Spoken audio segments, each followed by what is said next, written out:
Le comeback d'Alexandre Lacazette à Lyon, Laurent Batles, futur coach de l'AS Saint-Etienne, les cibles de l'OM pour son mercato estival ou encore l'équipe de France qui affronte le Danemark ce soir.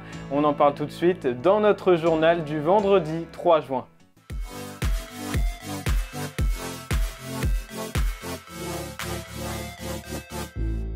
Alexandre Lacazette est de retour à la maison. L'attaquant de 31 ans, en fin de contrat avec Arsenal, va revenir à l'Olympique Lyonnais cet été. Une signature qui paraissait impossible pour Lyon sans qualification pour la Coupe d'Europe, mais qui est bel et bien devenue réelle ces dernières heures, notamment car l'international français souhaitait absolument revenir dans son ancien club. Quitte à faire de gros sacrifices financiers, Lacazette aurait divisé son salaire par 2 pour signer à Lyon. D'environ 10 millions d'euros par an à Arsenal, il ne devrait toucher que, entre guillemets, 4,5 millions d'euros chez les Gaunes. 5 ans après son départ en Angleterre pour 53 millions, l'avant-centre va revenir pour encadrer la jeune génération lyonnaise emmenée par Cacré, Loukeba et Cherki.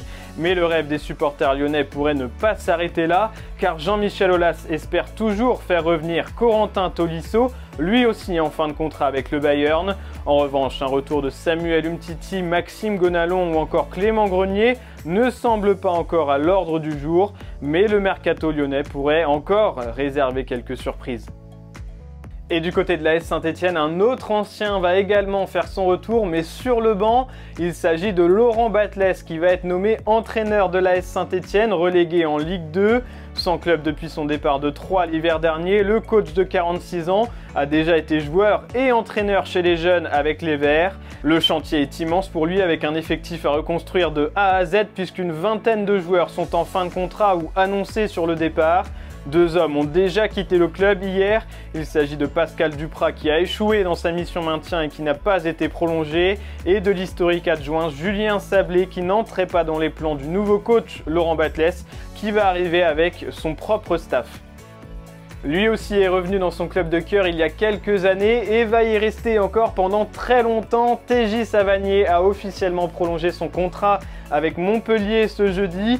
Un nouveau bail longue durée jusqu'en juin 2026 avec son club formateur.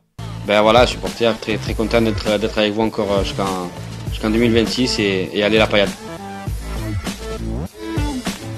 Et TJ Savanier n'a pas caché son rêve d'être le capitaine qui inaugurera le futur stade Louis-Nicolin à Montpellier, qui doit voir le jour d'ici 2024 ou 2025.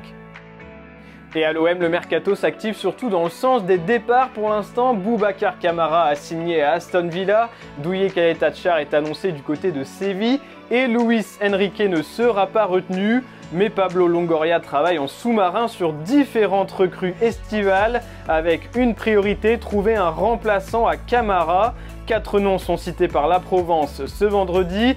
Danilo, joueur de Palmeiras au Brésil, Seko Fofana, le capitaine du RC Lens, Jordan Verretou sur le départ de la Roma et Etienne Capoue, auteur d'une grande saison avec Villarreal. En défense centrale, Marseille cherche aussi à recruter alors que William Saliba s'éloigne de plus en plus. Cette fois-ci, le quotidien O Jogo au Portugal évoque 3 cibles, Chancel Mbemba du FC Porto, John Brooks de Wolfsburg et Harold Moukoudi de l'AS Saint-Etienne. Enfin, une piste pour le moins surprenante est sortie dans la presse turque, celle menant à Marcelo, le latéral gauche du Real Madrid. En fin de contrat, le Brésilien va quitter le club madrilène à 34 ans, mais son arrivée semble improbable tant sportivement que financièrement pour l'OM. L'équipe de France débute la défense de son titre dans la Ligue des Nations ce vendredi soir à 20h45 face au Danemark, une rencontre qui va se disputer dans un stade de France à guichet fermé moins d'une semaine après les incidents lors de la finale de la Ligue des Champions et sans Didier Deschamps endeuillé par la perte de son père cette semaine. Les Bleus devraient de nouveau évoluer dans le système en 3-4-3 avec notamment Kingsley Coman en piston droit très offensif. Dans l'entrejeu, Aurélien Tchouaméni tient la corde devant Paul Pogba pour accompagner N'Golo Kanté. Enfin en attaque, le trio exceptionnel des tricolores sera bien au rendez-vous avec Griezmann, Mbappé et bien sûr Karim Benzema. Et voilà pour les infos foot de ce vendredi 3 juin. Merci de nous avoir suivis. N'oubliez pas de vous abonner et de liker cette vidéo. Et on se retrouve bientôt pour un nouveau journal de Made in Foot.